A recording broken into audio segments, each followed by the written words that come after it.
السلام علیکم ورحمۃ اللہ وبرکاتہ۔ الحمد للہ الحمد للہ نبینا بحبیبہ المصطفیٰ ومن على نبینا بنبیہ والصلاة والسلام على سيدنا محمد خير الورى وعلى آله وأصحابه النجباء إلى يوم الجزاء. أما بعد فأعوذ بالله من الشيطان الرجيم بسم الله الرحمن الرحيم. كتاب أنزلناه إليك مبارك ليدبروا آياته وليتذكر أولو الألباب. صدق الله العظيم وصدق رسوله النبي الكريم. ایک بار ادب اور احترام کے ساتھ آقا دو جہاں رحمت دو عالم نور مجسم سید آدم و اولاد آدم جناب محمد رسول اللہ صلی اللہ علیہ وسلم کی بارگاہ میں کسبنا میں نذرانہ درود پیش کریں. پڑھیے اللہم صلی علی سیدنا مولانا محمد والکرم وآلہ وبارک وسلم صلاۃ وسلام علیہ رسول اللہ. جو لوگ نعت شریف سننے کے شوقین تھے وہ نعت سننے کے بعد چلے گئے. جو لوگ قرآن اور حدیث سننے کے شوقین ہیں اپنی آخرت کے لیے فکر مند ہیں اور خالی خولی نعروں سے بچتے ہوئے حقیقت پسندی سے قریب رہنا چاہتے ہیں وہ لوگ محفل میں بیٹھے ہوئے ہیں. ابھی بھی بہت بڑا مجمع ہے. دوسرے شہروں میں 50 جلسوں میں اتنے لوگ نہیں آتے ہیں جتنے ابھی بھی اس ماحول میں لوگ موجود ہیں. تادوپور کے جلسے کی یہی خصوصیت ہے کہ شروع ہونے سے لے کے اخیر تک جلسہ جمع ہوا رہتا ہے، پبلک جمع ہی رہتی ہے اور لوگ جلسے کو اپنا جلسہ سمجھتے ہیں. قاری صاحب کی بڑی محنت ہے. اس سے پہلے بھی میں آیا ہوں لیکن اس کی مقابلے میں آج کا مجمع غالباً بہت زیادہ ہے. اللہ تبارک و تعالی آپ سبوں کو صحت اور تندرستی عطا فرمائے. بچے لوگ اگرچہ اس طرح کی نعت خوانی اچھی نہیں ہے جہاں قرآن حدیث کی بات سننے والے لوگ نہیں ہیں، جہاں عالم کو سیکنڈری حیثیت دیا جائے اور شاعر لوگ کو فرسٹ فارموسٹ پریورٹی اس کو دی جائے، کیونکہ نعت خوانی کرنے والے لوگ کتنے پڑھے لکھے ہوتے ہیں اور سب کو معلوم ہے. یہ فیضی صاحب پر میں اٹیک نہیں کر رہا ہوں، وہ پڑھے لکھے ہیں لیکن عام طور پر ہماری مجلسوں میں جو نعت خوان لوگ ہوتے ہیں بہت کم پڑھتے ہیں. 90% ایسے پڑھتے ہیں. دوسروں کا کلام پڑھتے ہیں، اپنا کلام لکھ نہیں سکتے. آواز بڑی اچھی ہے، اردو بھی نہیں لکھ پاتے ہیں مگر چلتے نام پھٹ جاتا ہے. اور جو نام پھٹ جاتا ہے ہر محفل میں بلائے جاتے ہیں. اس سے نقصان یہ ہوتا ہے کہ عالم دین کی باتوں کو سننے کے لیے لوگ نہیں رہے، قرآن حدیث سننے کے لیے اور نعت سننے کے لیے لوگ رہے. نعت سننے کے بعد چلے گئے. علم دین کی توہین ہوتی ہے، انسلٹ ہوتا ہے، اپمان ہوتا ہے. تو یہ مجلسوں کے لیے اچھی بات نہیں ہے. اب یہاں قوالا کے جم جائے کہ قرآن سنانے والے کو کوئی نہیں پوچھے، یہ انسلٹ ہے، توہین ہے، اپمان ہے. نعت خوانی ہو پہلے ہوتی تھی، جیسے حضور مجاہد ملت کی موجودگی میں ایسی نعت خوانی اگر ہوتی تو وہ کم پسند ہوتا. ان کے زمانے میں نعت پڑھتے تھے لوگ 5 اشعار پڑھتے تھے. جیسے یہاں محفل شروع ہونے کے ٹائم میں قرآن شریف کی تلاوت جس نے بھی کی ہے بڑی اچھی تلاوت. قرآن شریف کی تلاوت ہونی چاہیے زبردست انداز میں، کافروں کا سینہ ہل جاتا ہے. مگر ہم لوگ جلسے میں صرف 5 منٹ قرآن کی تلاوت سنتے ہیں، جبکہ قرآن شریف کی تلاوت کم سے کم آدھا گھنٹہ سننا چاہیے. اور ایک میٹنگ تھی روس میں جس میں مصر کے بادشاہ بھی آئے تھے، کئی ممالک کے کنگ آئے تھے. قاری عبدالباسط صاحب بہت فیمس قاری ہیں پوری دنیا کے، تو انہوں نے قاری عبدالباسط کو اپنے ساتھ مصر سے، جو مصر کے بادشاہ تھے، وہ لائے تھے. محفل تھی الگ الگ مدوں پہ، لیکن محفل کے آغاز میں روس کے پریزیڈنٹ سے اجازت لے کر قاری عبدالباسط صاحب کی تلاوت بادشاہ مصر نے کروائی. رپورٹ میں یہ آیا ہے کہ جو بڑے بڑے ممالک کے بادشاہ تھے تلاوت سننے کے بعد سب رو رہے تھے، اور بہت سارے لوگ کلمہ پڑھ کے مسلمان ہوئے. قرآن پاک میں ایسی تاثیر ہے کہ چاہے بندہ سمجھے نہ سمجھے، اچھی آواز میں جب تلاوت کی جاتی ہے تو سینہ نرم ہو جاتا ہے، رونگٹے کھڑے ہو جاتے ہیں، آنکھ سے آنسو بہنے لگتے ہیں. یہ قرآن شریف میں آیا ہے تقشعر منه جلود الذین یخشون ربهم، جو لوگ اللہ سے ڈرتے ہیں ان کے رونگٹے کھڑے ہو جاتے ہیں. وَإِذَا سَمِعُوا مَا أُنزِلَ إِلَى الرَّسُولِ تَرَىٰ أَعْيُنَهُمْ تَفِيضُ مِنَ الدَّمْعِ. قرآن شریف میں آیا ہے کہ جب وہ لوگ اللہ کے کلام کو سنتے ہیں تو آنکھیں آنسو بہاتے ہیں. تو اب بتائیے کہ کتنا ظلم ہم کرتے ہیں. جس کلام سے سخت سینہ نرم ہوتا ہے، جس کلام کے سننے کے بعد کفار و مشرکین کلمہ پڑھتے ہیں، جس کلام کے سننے کے بعد آنکھیں آنسو بہاتی ہیں، جس کلام کے سننے کے بعد جنات اور فرشتے محفل کو گھیر لیتے ہیں سننے کے لیے، اور جس کلام کے سننے کے بعد جہالت کی تاریکی ختم ہوتی ہے، اس کو ہم نے 5 منٹ کا ٹائم دیا اس کلام کے لیے. باقی اور دوسرے کلام کے لیے ہم نے 1 گھنٹے 1.5 گھنٹے 2 گھنٹے کا ٹائم دیا. پڑھے لکھے لوگ بھلے ہی پبلک کی بھیڑ دیکھ کے خوش ہو جاتے ہیں، میرا جلسہ کامیاب ہو گیا، جلسہ آپ کا کامیاب نہیں ہوگا، کیونکہ آپ کے جلسے میں فضیلت کس کی رہی، غلبہ کس کا رہا؟ شاعروں کا. ایک شاعر پہلے 1 گھنٹہ پڑھا، دوسرا شاعر ابھی 1 سے 1.5 گھنٹہ پڑھا. 5 گھنٹے کی محفل میں 3 گھنٹے شاعروں نے لے لیے اور 2 گھنٹے قرآن حدیث سنانے والوں کے حصے میں گئے. جلسہ آپ کا فلاپ ہو گیا، کامیاب نہیں ہو گیا. بچوں کی بھیڑ سے جیسا کرنا ہوتا ہے. جو بچے سامنے بیٹھے ہوئے تھے ننگے سر بیٹھ کر کہہ رہے تھے مدینہ بولا لیجیے. ایک اینگل سے تو ٹھیک ہے، چلو جو بچے گانا گاتے ہیں، جو بچے گانا گا رہے تھے، محمد رفیع کی گانے گا رہے تھے. صاحب گلی کوچے میں بہت ساری باتیں میں نہیں اپنی زبان سے بولنا چاہتا ہوں، لیکن وہ بچے گانا اب نہیں بلکہ نبی کی نعت پڑھ رہے ہیں. یہ تو ایک پازیٹیو پوائنٹ ہے، یہ ایک پازیٹیو پوائنٹ ہے، اچھی بات ہے. اس کو ہم 10 سال سے بیان کرتے ہوئے آ رہے ہیں کہ اسد بھائی کی نعت ہمارے علاقے میں ہوتی ہے، پورے ہندوستان میں مقبول ہے، اچھا پڑھتے ہیں، 25-30 سال سے پڑھتے ہیں. لیکن ان کی نعت کا ایک پازیٹیو فائدہ ہے، اور چونکہ آواز بڑی پرکشش ہے. اب جو بچے گانا سنتے تھے، گانا سے اچھا ان کو نعت لگنے لگی. اب وہ نعت سننے کے عادی ہو گئے. اب فیکٹری میں بچے 12 گھنٹے مشین چلا رہے ہیں، اب نعت سن رہے ہیں. یہ تو ہوا کہ گانے کی جگہ پہ نعت سن رہے ہیں، لیکن دوسرا ایک سائیڈ ایفیکٹ اس کا یہ ہوا کہ علم دین کی اہمیت ختم ہو رہی ہے. جو اصل مقصد جلسہ ہے، حضور کی سیرت سنانا، حضور کی تعلیمات سنانا، آقا علیہ السلام کے میسج قوم کو بتانا، لوگوں کی غفلت اور لاپرواہی کو دور کرتے ہوئے اسے مذہب اسلام کے تعلق سے فکرمند اینسس بنانا.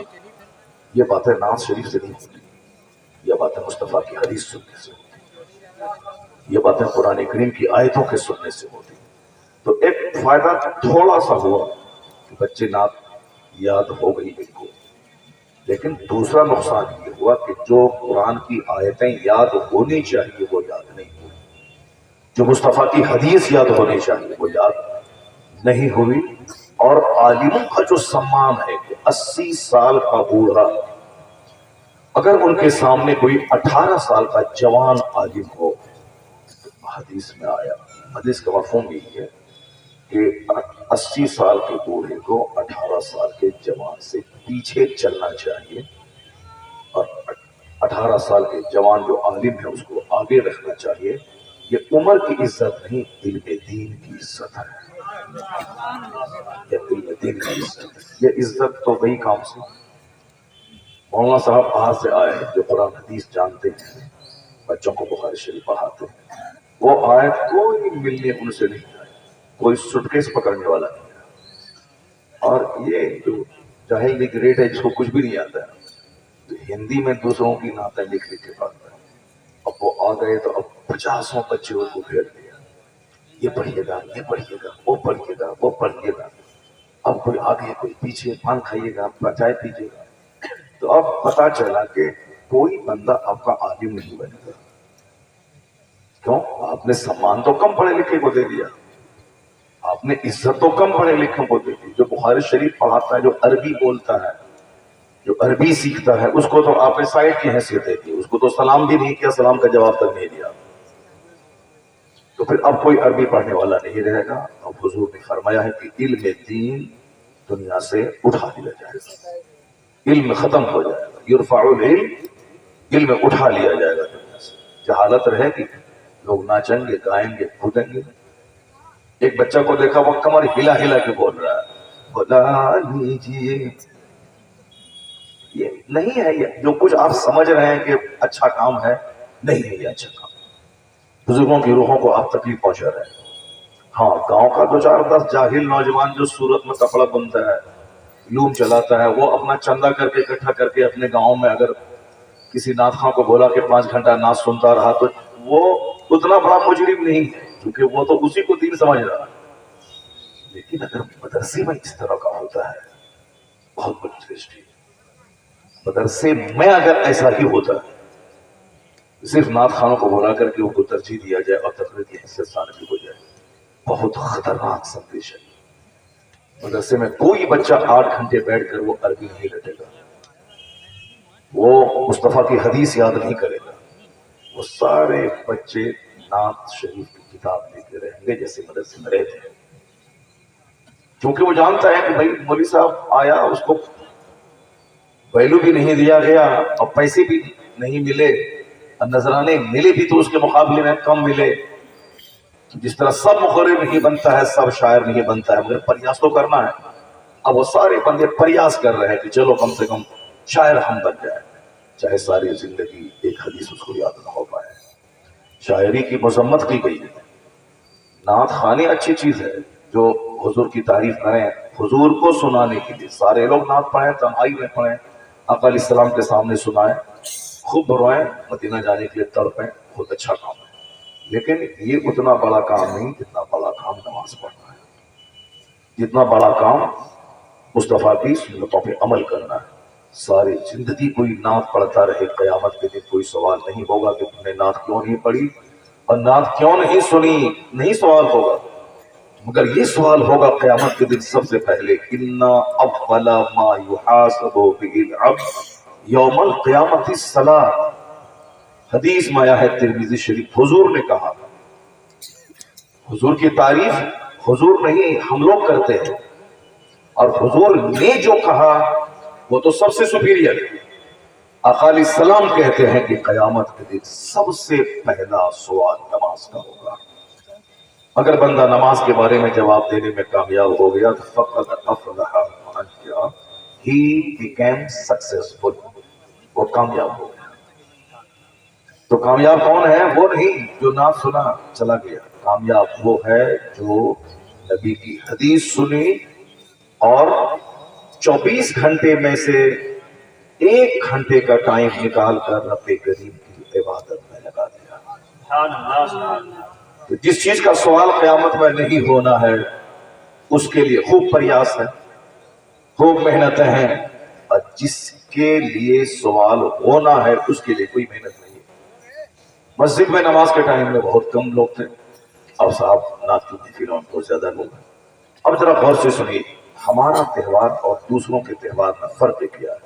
ابھی ہم لوگ دھیرے دھیرے ناچ کے قریب جا رہے ہیں، ہم لوگ دھیرے دھیرے بینڈ باجا کے قریب جا رہے ہیں، ہم لوگ دھیرے دھیرے وہ جہالت کہ حج تھا جاہلوں میں باقی، مشرکوں میں کافروں میں حج باقی تھا، حج کی صورت باقی تھی، لیکن وہ لوگ حج کیسے کرتے تھے؟ وہ لوگ ننگے طواف کرتے تھے کعبہ کا. اگر آپ حج کرتے ہیں تو آپ دیکھتے ہوں گے کہ عمرہ میں کیا ضروری ہے.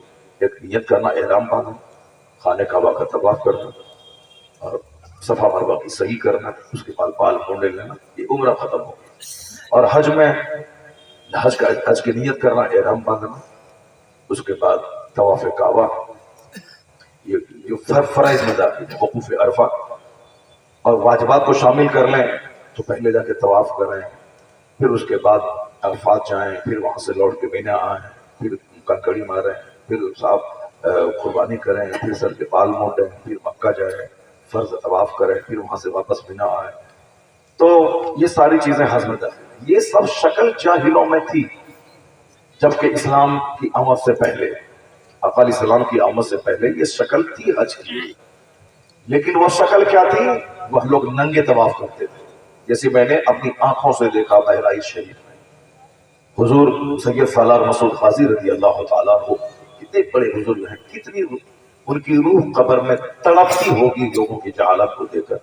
میں نے اپنی آنکھوں سے دیکھا کہ عورتیں ناچتے ہوئے آ رہی ہیں اور دروازے پہ ناچ رہی، وہ سب غیر مسلم عورتیں تھیں، ناچ رہی ہیں وہ سب.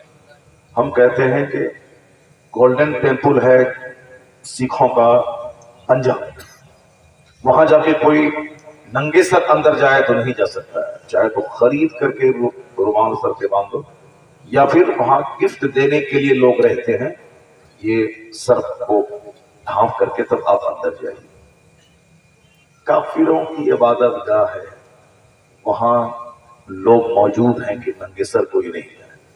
اور ایک اللہ کے ولی کی درگاہ ہے، اور ولی کے نام کا کھانا کھا رہے ہیں، ان کے نام کے نذرانے سے پیٹ پال رہے ہیں. اب کوئی بولنے والا نہیں ہے کہ خبردار اس آستانے پہ ناچنا نہیں، عورتیں ننگی نہیں آئیں، ننگے سر نہیں آئیں، ناچیں گی نہیں، چونکہ یہ اللہ کے بہت بڑے ولی کا مزار ہے. کوئی بولنے والا نہیں. کیوں؟ اس لیے کہ وہ عورتیں ناچیں گی تو 5% اس کو ملے گا، اور اگر عورتیں نہیں آئیں گی تو روپیہ نہیں ملے گا. چاہے حرام کام 24 گھنٹے مزار ہو، چاہے غریب نواز کی روح قبر میں تڑپے، چاہے سید سالار مسعود قاضی کی روح قبر میں تڑپے، مگر ہم کو تو ٹکا چاہیے. اس ٹکا اس وقت ملے گا جب کہ عورتیں آئیں گی. اس لیے ہم نے سب سہ لیا، چاہے اسلام زخمی ہو، اسلام کا قانون زخمی ہو، چاہے کفار و مشرکین مذاق میرا اڑائیں، چاہے میرا مذہب بدنام ہو، سب چلے گا مگر مان چاہیے، سب چلے گا مگر مان چاہیے. اگر یہ ناچنے والا اگر بچہ نہیں ہوتا، اگر صرف 50 لوگ یہاں بیٹھے ہوتے اور 2 گھنٹے تک قرآن پاک کی عظمت پہ خطاب ہوتا اور سارے لوگ سن کے چلے جاتے، 5000 ننگے سر اچھلنے والے بچوں سے 1 کروڑ گنا زیادہ کامیاب وہ محفل ہو جاتی. کیونکہ یہ انداز ناچنے کی طرف لے جا رہا، یہ انداز جہالت کی طرف لے جا رہا، یہ انداز شرک کی طرف لے جا رہا ہے. حج باقی تھا لیکن ننگے لوگ طواف کرتے تھے. قربانی باقی تھی جیسے ہم لوگ قربانی کرتے ہیں. مولانا صاحب جا رہے ہیں، ہم مدنی فیض 1.5 گھنٹہ تک پڑھتا رہا، مولانا صاحب نہیں گئے. اب میں اسلام سنا رہا ہوں، مولانا صاحب جا رہے ہیں. جاؤ، کوئی کل تمہارا ہاتھ چومنے والا نہیں رہے گا، کوئی کل تم کو سلام کرنے والا نہیں رہے گا. میں قسم کھا کے کہتا ہوں، اگر تم نے علم دین کی عزت نہیں کی اور اس جلسے کا ماحول نہیں سنبھالا تو میں قسم کھا کے کہتا ہوں آج تو سلام 10% ہے، 90% تو ختم ہو گیا، وہ 10% بھی ختم ہو جائے گا. پھر آپ ٹفلی بجائیں گے جس طرح دوسروں کو سامان دے رہے ہیں اور عالموں کا اپمان کر رہے ہیں، علمی گفتگو کی توہین کر رہے ہیں، کوئی سلام کرنے والا نہیں ملے گا. گویا کو، جوکر کو، ڈانسر کو، شرابی کو، زانی کو، سودخور کو لوگ ڈر کے مارے سلام کریں گے. اور یہ حضور نے 1400 سال پہلے کہا اخیر زمانے میں سلام پہچان والوں تک محدود ہو کے رہ جائے گا اور لوگ ڈر کے مارے دوسروں کی عزت کریں گے. کیونکہ آپ مولانا ہے، آپ سے کوئی ڈر اس کو ہے ہی، نہ شرم ہے، نہ حیا ہے، نہ ادب ہے. چونکہ اللہ کا ڈر رہے گا تب نہ اللہ کی بات بتانے والے کی عزت رہے گی. یا اللہ کا ڈر ہی نہیں ہے تو اللہ کی بات بتانے والے کی کیا عزت رہے گی.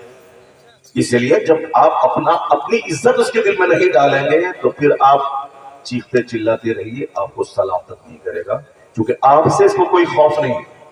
ہاں کوئی ڈکیت باہوبلی 10 آدمی کا مرڈر کرنے والا، 10 گھونڈا کو لے جا کے دوسروں کی زمین پہ قبضہ کرنے والا، کوئی اس کو آنکھ دکھایا تو اس کی لاش کو درخت پہ لٹکا دینے والا، باہوبلی گھونڈا اگر ہے تو اس کو تو ڈر جاتا ہے، ایسے ہاتھ چومے گا. چونکہ سلام نہیں کرے گا تو وہ بتا تماشا مارے گا. اس کو ڈر کے بابو السلام علیکم نام لے کے 10 بار بولے گا سر السلام علیکم. شرابی، پاپی، زناکار، بلاکاری، ڈکیت، دوسروں کی زمین ہڑپنے والا حرام خور، اس کو یہ سلام کر رہا، اس کے سامنے ایسے ڈگی بلی کی طرح کھڑا ہے جو نائب پیغمبر.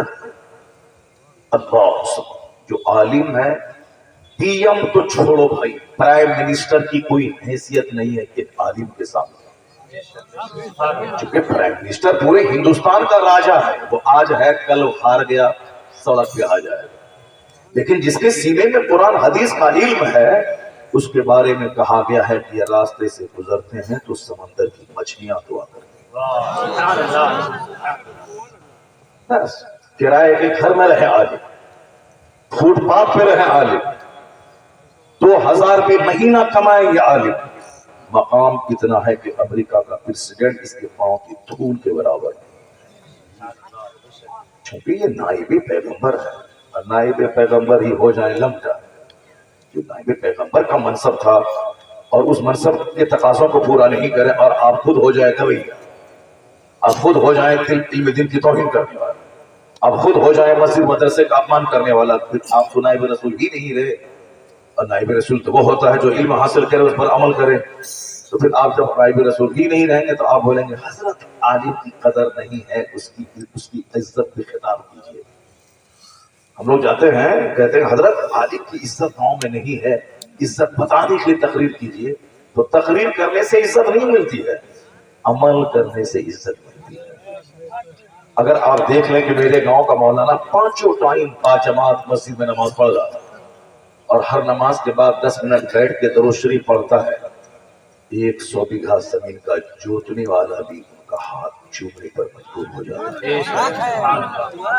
میں تو اپنے گاؤں میں دیکھ رہا ہوں، سماج میں دیکھ رہا ہوں، جو ارب پتی اربوں میں کھیلتے ہیں کوئی پوچھنے والا نہیں. جو نیک پرہیزگار لوگ ہیں ان کے سامنے ارب پتی ہاتھ باندھ کے کھڑے رہتے ہیں. اگرچہ سب لوگ نہیں رہتے ہیں مگر گئے گزرے ماحول میں بھی ادب باقی ہے. جو باعمل عالم ہے اس کی عزت باقی ہے، اس ماحول میں بھی باقی ہے. اگر نہیں باقی ہے تو 1 لاکھ لوگ تو سوئے ہو، کم سے کم 1000 لوگ تو بیٹھ کر عالم تو سن رہے ہیں. جو لوگ آئے وہ چلے، لیکن جو قیمتی لوگ ہیں وہ سن تو رہے ہیں. مگر آنے والے وقت میں اگر یہی حال رہا بھاگنے گئے ایک بندہ نہیں رہے گا. جب آپ ہی علم دین کی قدر نہ کریں گے تو کون آپ کی قدر کرے گا. اور ذرا غور سے سنیے، ایک حدیث سناتا ہوں، ایک حدیث میں سناتا ہوں، اس کو غور سے سنیے گا. اچھلنے کودنے سے کام نہیں چلتا ہے، کچھ ناچنے سے کام نہیں چلتا ہے، خالی خولی نام لینے سے کام نہیں چلتا ہے. آقا علیہ السلام مدینہ شریف میں ہیں، وہ سارے غلاموں کو دیکھ رہے ہیں.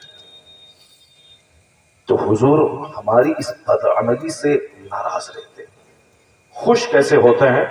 ذرا ایک حدیث پاک سنیے جو ہم لوگ کر رہے ہیں اور کیا ہونا چاہیے اور کیا سب چل رہا ہے. جہالت کی طرف بڑھ رہے ہیں. اسی جہالت کی وجہ سے اب مشرک مکہ کے جو قربانی کرتے تھے، قربانی تھی مگر شکل کیسے بدل گئی. قربانی کا خون خانہ کعبہ کی دیوار میں لوگ لپیٹتے تھے. قربانی تھی مگر شکل اس کی بدل گئی تھی. کیا بدل گئی تھی؟ قربانی کا بکرا ذبح کرتے تھے. جیسے آج مشرکوں ہندوؤں کے یہاں آپ دیکھتے ہوں گے وہ لوگ بھی درگا پوجا کے موقع پر بکرا وغیرہ ذبح کرتا ہے اور اس کے خون کو پورا لپیٹ دیتا ہے، تھان پہ پورا لپیٹ دیتا ہے، بت کے سامنے ذبح کر کے پورا خون سے بتوں کو اور سامنے جو پتھر تھوڑا سا ابھرا ہوا ہوتا ہے پورا خون سے لپیٹ دیتا ہے. یہ 1400 سال پہلے مکہ میں یہی ہوتا تھا. حج تھا, حج کی شکل باقی تھی مگر بگڑی ہوئی شکل. طواف ننگے اور تالی بجاتے ہوئے لوگ طواف کرتے تھے, اور قربانی باقی تھی مگر شکل بگڑی ہوئی تھی کہ خون کو لے کر کے کعبہ کی دیوار میں لپیٹ دیتے تھے. اور عرفات سے مزدلفہ آ کر کے جو جنہوں نے حج کیا ہے اس کو معلوم ہے کہ عرفات سے لوٹنے کے بعد مزدلفہ میں جو ایک واجب رکن ہے وہاں ادا کیا جاتا ہے. مغرب اور عشاء کی نماز دونوں ساتھ پڑھی جاتی ہے, چاہے جب پہنچے وہاں دونوں ادا کی جاتی ہے. اس کے بعد پھر اول وقت میں فجر کی نماز پڑھ کر کے کچھ دیر وقوف ہوتا ہے, ٹھہرا جاتا ہے, اللہ اللہ کیا جاتا ہے. پھر دن نکلنے سے پہلے مزدلفہ چھوڑ کے مدینہ کی طرف نکلا جاتا ہے. وہ جو وقوف ہے وہ وقوف مزدلفہ کو واجب ہے. اب اس جگہ پہ کافر لوگ وہاں رکتے تھے, اور رکنے کے بعد وہ سب کافر کیا کہتے تھے, میرا باپ بڑا, میرا دادا بڑا, میرا نانا بڑا. دوسرا کہتا تھا میرا باپ تجھ سے بڑا, میرا دادا تجھ سے بڑا, میرا نانا تجھ سے بڑا. اور تیسرا قبیلے والا بولتا تھا میرا خاندان تجھ سے بڑا, میرا قبیلہ تجھ سے بڑا. یعنی سارے لوگ اپنے باپ داداؤں کی بڑائی بیان کرتے تھے, سارے لوگ اپنے باپ داداؤں کی بڑائی بیان کرتے تھے. تو حج کی شکل تھی مگر بگڑی ہوئی شکل. جو لوگ اللہ اللہ نہیں کرے گا, اللہ اکبر اللہ سب سے بڑا ہے نہیں بولے گا, تو وہ یہی بولے گا کہ میرا باپ سب سے بڑا, میرا نانا سب سے بڑا, میرا دادا سب سے بڑا, میرا خاندان سب سے بڑا. وہ یہی بولے گا, ٹھیک ہے, میرا خاندان سب سے بڑا, میرا نانا سب سے بڑا. جیسے آج اس کی طرف ہم بڑھ رہے ہیں. کیسے بڑھ رہے ہیں, میرا پیر تیرے پیر سے بڑا, میرا پیر تیرے پیر سے بڑا, میری خانقاہ تیری خانقاہ سے بڑی, میرے پیر کا بیٹا تیرے پیر کے بیٹے سے بڑا, میری پیر کی بیوی تیرے پیر کی بیوی سے بڑی, میرے پیر کی خانقاہ تیرے پیر کی خانقاہ سے بڑی. اللہ کا نام ہی ختم, قرآن پاک کی تلاوت ختم ہو گئی. اب زبان پہ کیا آگا, میرا پیر تیرا پیر, میرا پیر تیرا پیر, میرا پیر تیرا پیر. یہ عالم بڑھ رہا ہے جہالت کی طرف. وہی قربانی رہے گی مگر خون کو لپیٹا جائے گا, وہی ذکر رہے گا مگر ذکر اللہ کا نہیں, باپ دادے کا ذکر ہو جائے گا. تو یہ جو نعت خوانی ہو رہی ہے یہ نہیں کہ اچھا کام ہے, یہ اسی جہالت کی طرف لوگ بڑھ رہے ہیں. کہ بارہویں شریف میں ابھی ہو رہا ہے, ڈی جے بج رہا ہے, اس ڈی جے میں شوڑا میرا شوڑا آیا ہو رہا ہے. اب کل اس ڈی جے پہ کیا ہوگا کہ شوڑا ختم ہو جائے گا, گانا شروع ہو جائے گا. کیوں؟ ہمیں مقابلہ ہندوؤں سے کرنا ہے. ہندو چندہ کرتا ہے, شراب پیتا ہے, اور پھر وہ گانا گاتا ہے. اب ہم سے کم ہے کیا, ہم بھی گانا گائیں. ورنہ یہ ڈی جے بجانا حرام ہے. مولانا چلاتا ہے, فتوا نکالتا ہے, 12ویں سے پہلے ہر مسجدوں میں چشمہ کیا جاتا ہے. تو یہ پبلک مانتی کہاں ہے؟ جب پبلک نہیں مان رہی ہے تو یہ پبلک اب آگے جائے گی کہاں؟ ڈی جے کی بجائے اب بینڈ باجا آئے گا, ہارمونیم طبلہ آئے گا. جب مولانا کہتے ہیں کہ طبلہ اور ہارمونیم کے ساتھ قوالی حرام ہے مزامیر کے ساتھ, مگر کچھ لوگ طرفدار ہو گئے نہیں جائز ہے, بس اب پھر ختم, محفل واز اجڑ گئی, اب قوالی کی محفل آباد ہو گئی. اب پھر وہاں کیا ہوا, لڑکا اور لڑکی دونوں ساتھ ملے. اب جو کچھ مندروں میں ہوتا تھا, میں مندر آئی ہوں تجھے ملنے کے لیے, وہی کام اب ہو گیا کام مذاق کا. ہم بڑھ رہے ہیں جہالت کی طرف. اب عالموں کا اپمان جب ہوگا, محفلوں کا جب اپمان ہوگا, تو کفر اور شرک بہت زوردار ڈھنگ سے حملہ کرے گا. ایسے دھیرے دھیرے آدمی شرک نہیں کرتا ہے, دور سے پہلے باپ داداؤں اور بزرگوں کو بہت بڑا سمجھوایا جاتا ہے, پھر اس کے بعد خدا کو درجہ دیا جاتا ہے, پھر اس کی پرستی شروع ہو جاتی ہے کہ ہمارے سماج کے بہت بڑے لوگ تھے, اس کی پوجا شروع ہوتی ہے. دھیرے دھیرے کفر اور شرک کی طرف لوگ چلے گئے. تو یہ انداز جاہلانہ ہمیں اسی جہالت کی طرف لے جا رہا ہے. مزار پاک پہ حاضری کی نوعیت یہ تھی کہ تب وہاں جاؤ تو اللہ یاد آئے, چونکہ قبر میں جو لیٹا ہوا ہے وہ 40 برس تک عشاء کی وضو سے فجر پڑھا ہے.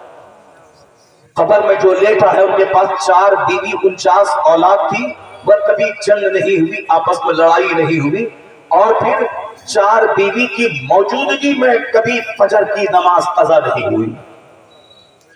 49 بیٹے کی موجودگی میں کبھی زبان پہ یہ نہیں آیا کہ اب بچے کو کیسے پالیں، جھوٹ نہ بولیں تو پیسہ کہاں سے آئے گا، سود نہ کھائیں تو عزت کیسے بچے گی، نہیں، بلکہ 49 اولاد کی موجودگی میں ہے۔ دین کا کام یک لخت بند نہیں ہوا، ایک سیکنڈ بھی بند نہیں ہوا، یہاں تک کہ محفل واعظ میں خطاب ہو رہا ہے، کسی نے آ کے بولا کہ حضور آپ کے بیٹے کا انتقال ہو گیا، کہا انا للہ و انا الیہ راجعون، تقریر چالو ہے۔ پھر کچھ دیر کے بعد آیا، کہا حضور آپ کا بیٹے کا جنازہ حاضر ہے، ممبر سے نیچے اترے، جنازے کی نماز پڑھا دی، پھر دین کی خدمت چالو ہے۔ مرید بولا حضور بچہ کے مرنے کے بعد تو باپ کا حال خراب ہو جاتا ہے، لیکن حضور یہ کیا میں نے دیکھا، بیٹا انتقال کر گیا، انا للہ و انا الیہ راجعون، تقریر چالو ہے، بیٹے کا جنازہ حاضر ہے، گئے، اللہ اکبر، جنازے کی نماز پڑھا دی، پھر دین کا کام جاری ہے، ذرا برابر فرق نہیں پڑا۔ تو آپ کہتے ہیں کہ آج بیٹا کے مرنے سے کیا مجھ کو غم ہوگا، میرے گھر میں جس دن کوئی بچہ پیدا ہوتا ہے میں یہ سمجھ لیتا ہوں کہ مرنے کے لیے ہی پیدا ہوا ہے، کہ مرنے کے لیے ہی پیدا ہوا ہے۔ میں پیدا ہونے کے دن ہی اس کو مردہ سمجھ لیا ہوں تو آج مرنے کی خبر سننے کے بعد کیا میں دین کا کام چھوڑ دوں۔ ہم نے صرف لے لیا ان کا لنگر، ہم نے لے لیا ان کا مالیدہ، ہم نے لے لیا ان کا توشہ، تاکہ دولت بڑھ جائے، گھر بڑھ جائے، مالدار ہو جائے، ورنہ توشہ قادریہ کون کرے گا؟ توشہ قادریہ کا مطلب ہے کہ مال بڑھے، دولت ملے، مصیبت ہٹے۔ لنگر کا کون لنگر بانٹے گا؟ لنگر بانٹنے کا مطلب ہے کہ لنگر بانٹیں گے دولت بڑھے گی۔ یہ جو غوث اعظم نے 49 اولاد کی موجودگی میں ایک دن بھی چہرہ میلا نہیں ہوا، ایک دن بھی نماز قضا نہیں ہوگی۔ پوچھے میرے حضور، میرے امام، ہم لوگوں کے پاس 2 بچہ ہے تو ماری پھر رہے، 25,000 ہے تو 50 کر دیں، 50 ہے تو لاکھ کر دیں، لاکھ ہے تو 5 لاکھ کر دیں، پیسہ بڑھ رہا ہے، پریشانی بڑھ رہی ہے، چہرہ سوکھ رہا ہے، اور مزید مزید مزید مزید میں چکر میں 1 درجن بیماری، چکر آیا، گرے، مر گیا، مردود، خواہش بھی ساری پوری ہو نہ سکی۔ اس سے بہتر تو مسجد کا وہ 10,000 کمانے والا امام تھا جو 10-20 سال سے نماز پڑھا رہا، چہرہ کبھی کالا نہیں ہوا، اسی 10,000 میں صبر شکر رہا، بیٹا کی شادی ہوئی، بیٹی کی شادی ہوئی، گھر بھی بن گیا، موٹر سائیکل کا ڈیزل بھی ملا، تو پھر اس سے بہتر تو وہ تھا جو کم کمائی میں مسرت بھری زندگی گزار گیا۔ یہاں لالچ نے چہرہ سکھا دیا، لالچ نے چہرہ کالا کر دیا۔ 2 بچے پیدا ہوئے تو اب آدمی فکر مند ہو گیا کیسے شادی دلوائیں، اب 25 سال تک پیسہ جمع کرے تاکہ بیٹی 25 سال کی ہوگی تو پیسہ میرے پاس 10 لاکھ ہو جائیں گے، اب شادی دلا دیں گے۔ شادی اللہ پر بھروسہ نہیں رہا، اب مال پہ بھروسہ رہا کہ مال سے شادی ہوگی، یہاں کروڑ روپے رکھ کے بیٹی کی شادی نہیں ہو رہی، غریب بیچارے کے پاس 1 ٹکا نہیں تھا، شادی اس کی بیٹی کی ہو گئی۔ غوث اعظم سے پوچھیں بابا 49 اولاد آپ کے پاس تھی، کبھی چہرہ میلا نہیں ہوا؟ غوث پاک کا جواب ہوگا وَمَن يَتَوَكَّلْ عَلَى اللَّهِ فَهُوَ حَسْبُهُ، جو اللہ پہ بھروسہ کرتا ہے اللہ اس کے لیے کافی ہو جاتا ہے۔ وَمَن يَتَّقِ اللَّهَ يَجْعَلْ لَهُ مَخْرَجًا وَيَرْزُقْهُ مِنْ حَيْثُ لَا يَحْتَسِبُ، قرآن کہتا ہے جو اللہ سے ڈرتا ہے، تقوی کی زندگی بسر کرتا ہے، اللہ مشکلات سے نکلنے کا راستہ پیدا فرما دیتا ہے اور وہاں سے روزی دیتا ہے جہاں سے بندہ سوچ نہیں سکتا ہے۔ آج قرآن پاک اسی لیے ہم پڑھتے ہیں تاکہ تراویح کی نماز میں پڑھا دیں، اس کے بعد 2 روپیہ کما دیں۔ قرآن پاک رٹنے کا نام حافظ ہے، اور اسلام اس پہ زور نہیں دیتا ہے کہ تیرا بچہ صرف حافظ بن کے رہ جائے، نہیں۔ قرآن کی جو آیت میں نے پڑھی ہے اس میں کہا گیا ہے میں نے قرآن نازل کیا ہے برکت والی کتاب لِيَتَّبَّرُوا آیَاتِهِ، تاکہ قرآن کی آیتوں میں غور کرو کہ اس آیت کے پیٹ میں کیا نصیحت کا موتی چھپا ہے۔ لِيَتَّبَّرُوا آیَاتِهِ، اس کی آیتوں میں تدبر کرو، کنٹمپلیٹ کرو، ریسرچ کرو، غور و فکر کرو۔ افلا یتدبرون القرآن، وہ قرآن میں تدبر کیوں نہیں کرتے ہیں، دماغ کیوں نہیں لگاتے ہیں؟ ایک آیت میں 1 کروڑ معانی چھپا ہوا ہے، اس پہ غور کیوں نہیں کرتے ہیں؟ بس رٹا حافظ بنا، اچھا رٹنے کی وہ فضیلت نہیں ہے جو تدبر کرنے کی۔ رٹنا بھی اچھا کام ہے، جو ہزاروں لاکھوں کروڑوں آدمی حافظ نہیں، اب جو 10 آدمی قرآن پاک کو رٹ لیا، کوئی فزکس کیمسٹری کو رٹ لیا، کوئی پورا قرآن رٹ لیا، یہ قرآن رٹنے والا اس سے تو 1000 گنا سپیریئر ہے، مگر یہ رٹنے تک ہی یہ محدود نہیں ہے۔ قرآن پاک رٹنے کے لیے نازل نہیں ہوا، قرآن پاک تدبر کے لیے نازل ہوا۔ افلا یتدبرون القرآن لیدبروا آیاتہ ولا رتبیا ولا یابس الا فی کتاب مبین۔ خشک اور تر کی ساری باتیں قرآن کریم میں موجود ہیں، دنیا بھر کی ساری باتیں قرآن کریم میں موجود ہیں۔ یہ باتیں کب پتہ چلیں گی؟ رٹنے سے پتہ چلے نہیں، یہ باتیں غور و فکر سے پتہ چلے۔ تو قرآن پاک کا مقصد ہے قرآن پڑھنا، سمجھنا، اس پر عمل کرنا، پھر دوسروں کو اس عمل کی طرف دعوت دینا۔ The Quran has been revealed to read it, to understand it, to consider in it, and to act upon it. قرآن پاک اس لیے نازل ہوا ہے جس کو پڑھا جائے، اس کی آیتوں میں غور کیا جائے اور ان کے فرمان پہ عمل کیا جائے، اور پھر یہ عمل کی دعوت دوسروں کو دی جائے۔ And to establish the rules of the Quran by it. قرآنی نظام قائم کیا جائے، قرآن پاک کی طرف لوگوں کو بلایا جائے۔ قرآن پاک ہی نہیں ہے پیر کی تعریف ہے، قرآن ہی نہیں ہے اخبار ہے، قرآن ہی نہیں ہے کرامتوں کو لے کے ڈھیر بیٹھتے ہیں۔ یقین بہت بڑی چیز ہے، یقین اللہ کا کلام۔ وَمَن يَتَّقِ اللَّهَ، جو اللہ سے ڈرے گا اللہ تعالیٰ وہاں سے روزی دے گا جہاں سے بندہ سوچ نہیں پائے گا۔ چہرہ سوکھا ہے، کیوں؟ یقین کمزور ہے، کہاں سے کھلائیں گے، کہاں سے پلائیں گے؟ اسی لیے مگر اللہ کے بزرگ، اللہ کے نیک لوگوں نے اپنی زندگی پریکٹیکل میں گزار کے بتا دیا کہ اسلامی زندگی کیسے گزاری جاتی ہے، اخلاق کے ساتھ، ادب کے ساتھ اور خوشحالی کے ساتھ۔ تو ہمیں غوث پاک کے مزار پہ جا کے ان کا کیریکٹر لینا تھا، ان کے کیریکٹر سے خوشبو لینی تھی، جنہوں نے ساری زندگی کی 91 سال کی زندگی ڈیووٹ کر دی اسلام کی خدمت کے لیے، وہاں سے دینی خدمتوں کا شعور لینا تھا۔ غوث اعظم 40 سال تک پڑھے، 25 سال درخت کے پتوں کو کھا کے جنگل میں اللہ کی عبادت کی، اس کے بعد وہ میدان میں آئے، دین کی خدمت کرنے کے لیے واعظ کیا، مسجد میں تقریر کی، مدرسہ میں صبح سے لے کے ظہر تک بچوں کو پڑھایا۔ جو مدرسہ مر چکا تھا غوث پاک نے زندگی دے دی۔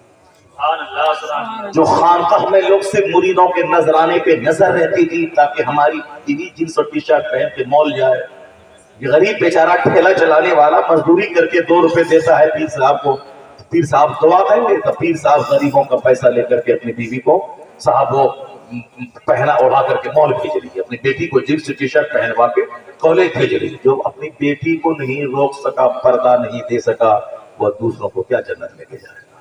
اور جاہل مرید کہتا ہے کہ ہاں ہاں پیر صاحب ہے نا، وہ ہم کو بچا لے گا۔ جو پیر صاحب اپنے بیٹے کو جہنم جانے سے نہیں بچا پائے، جو پیر صاحب اپنے بیٹی کو جہنم جانے سے نہیں بچا پایا، وہ تم جیسے بے نمازی کو کیا بچا پائے گا؟ یہ جہالت کی طرف ہم بڑھ رہے ہیں۔ پیر کا مطلب ہے دیکھو تو خدا یاد آ جائے، پیر کا مطلب ہے ان کے پاس بیٹھو تو ذکر الہی کی لذت سمجھ میں آ جائے۔ پیر کا بال بچے کو دیکھو تو اپنے بال بچوں کو مذہبی رنگ چڑھانے کا شعور وہاں سے مل جائے۔ پیر کی بیوی ان کی بیٹی کو دیکھو تو اپنے بال بچوں کو پردے میں رکھنے کا سلیقہ پیدا ہو جائے۔ پیر کا مطلب دیکھو تو خدا یاد آ جائے، اور آج پیر کا مطلب دیکھو تو گٹکا یاد آ جائے، پیر کو دیکھو تو پان یاد آ جائے، پیر کو دیکھو تو رجنی گندھا یاد آ جائے، پیر کو دیکھو تو سگریٹ یاد آ جائے، پیر کو دیکھو تو انگریزی کا اخبار یاد آ جائے۔ اب ظاہر سی بات ہے، جب میں دیکھتا ہوں پیر صاحب کو اخبار لے کے بیٹھا، جب بھی دیکھتا ہوں پیر صاحب کو وہ کھنی لے کے بیٹھا، جب بھی دیکھتا ہوں پیر صاحب کو سگریٹ کا 10 ڈبہ لے کے بیٹھا، جب بھی میں دیکھتا ہوں پیر صاحب کو رجنی گندھا لے کے بیٹھا ہے، تو ظاہر سی بات ہے مرید بھی تو رجنی گندھا کھائے گا۔ پیر کو دیکھے گا سگریٹ پیتا ہے، مرید بھی تو سگریٹ پیے گا، نہیں پیسہ ہے تو بیڑی پیے گا، 24 گھنٹے پیے گا۔ یہ سب وہ پیر ہیں جو کہتے ہیں کہ ہم جنت لے کے چلے جائیں گے، نماز پڑھنے کی کیا ضرورت ہے؟ 2-4 جوتا مارے چہرے پہ بندر۔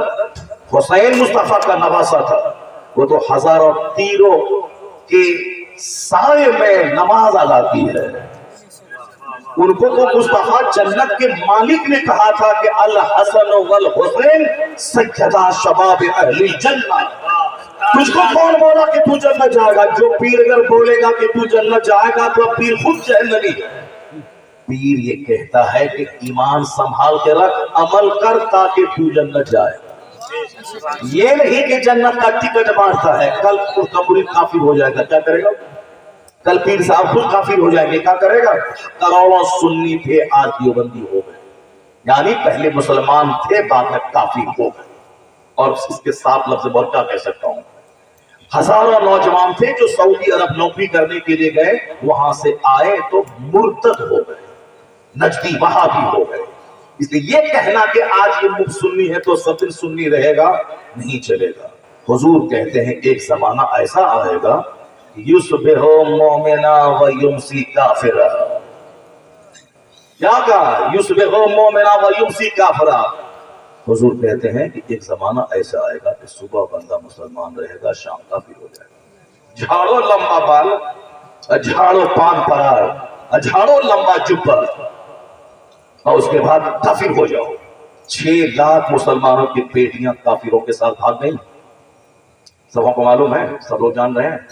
اور آئے دن ہر محلہ سماج میں مسلمان کا کوئی بیٹا کسی کافر کی بیٹی کو لے کے بھاگ کے کافر ہو جاتا ہے، گھنٹی بجانے لگتا ہے، یا پھر مسلمانوں کی بیٹیاں کسی کافر کے ساتھ بھاگ کے کافر ہو جا رہی ہیں۔ ہر سماج میں ایسا آئے دن ہو رہا ہے۔ اگرچہ 6 لاکھ کا آنکڑا صحیح غلط ہے، بولنے والا جانے لکھنے والا جانے، مگر ہم تو دیکھ رہے ہیں کہ سماج میں اکثر ایسا ہو رہا ہے۔ خبریں مل رہی ہیں کہ اس کی بیٹی فلاں کے ساتھ بھاگ گئی، اور اس کا بیٹا پڑھنے احمد آباد گیا تھا، وہیں کسی غیر مسلم کی لڑکی سے محبت کر کے اسی کے ساتھ شادی کر لی، یعنی جنت چھوڑ کے جہنم کو گلے لگا لیا۔ میرے کہنے کا مطلب یہ ہوا کہ آج کوئی سنی بریلوی ہے، مرتے دم تک سنی رہے گا، یہ کوئی گارنٹی نہیں۔ ہو سکتا ہے کہ کل نوکری کے چکر میں دیوبندی ہو جائے، ہو سکتا ہے کل کسی لڑکی کے چکر میں کافر ہو جائے، جیسے 6 لاکھ لوگ کافر ہو گئے۔ ایسے جس دن ایمان کی حالت میں موت ہو گئی اسی دن بندہ کامیاب ہو گیا، ورنہ بیچ میں اتنے خطرات زندگی میں آتے ہیں تو آدمی کا ایمان ہل جاتا ہے۔ حضور نے کیا کہا؟ بندہ صبح مسلمان رہے گا، شام کافر ہو جائے گا۔ ایک حافظ جی بولا یہ کہاں ہے؟ میں نے کہا اسی لیے نے کہا کہ صرف رٹو مت قرآن، صرف قرآن کا رٹنے والا، جیسے کوئی ایک آدمی آنکھ بند کر کے حافظ پڑھ رہا ہے اور ایک آدمی آنکھ کھول کے دیکھ کے پڑھ رہا ہے، دونوں میں فرق کیا ہے؟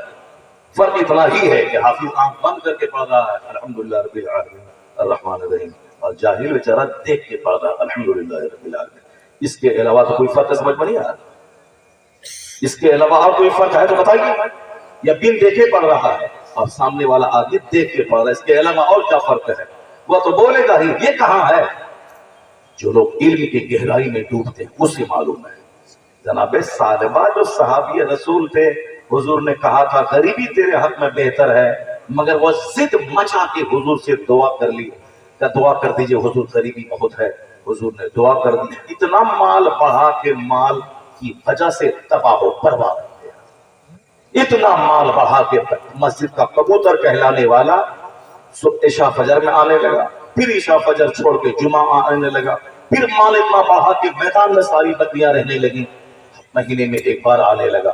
اسی درمیان زکوٰۃ کی آیت نازل ہوئی اور حضور کا قاصد ان کے پاس پہنچا تو بولا یہ ٹیکس معلوم ہو رہا ہے، یہ ٹیکس معلوم ہو رہا ہے۔ زکوٰۃ کو ٹیکس کی طرف بوجھ سمجھنے والی بات جب پیدا ہو تو سمجھ جائیں کہ قیامت کی بڑی علامتوں میں سے ایک علامت ہے۔ سالبہ نے کہا ٹیکس ہے، تو حضور نے کہا میں نے کہا تھا اس سے کہ تیرے لیے غریبی بہتر ہے، مگر اس نے مانا نہیں۔ آج مال نے سالبہ کو تباہ کر دیا۔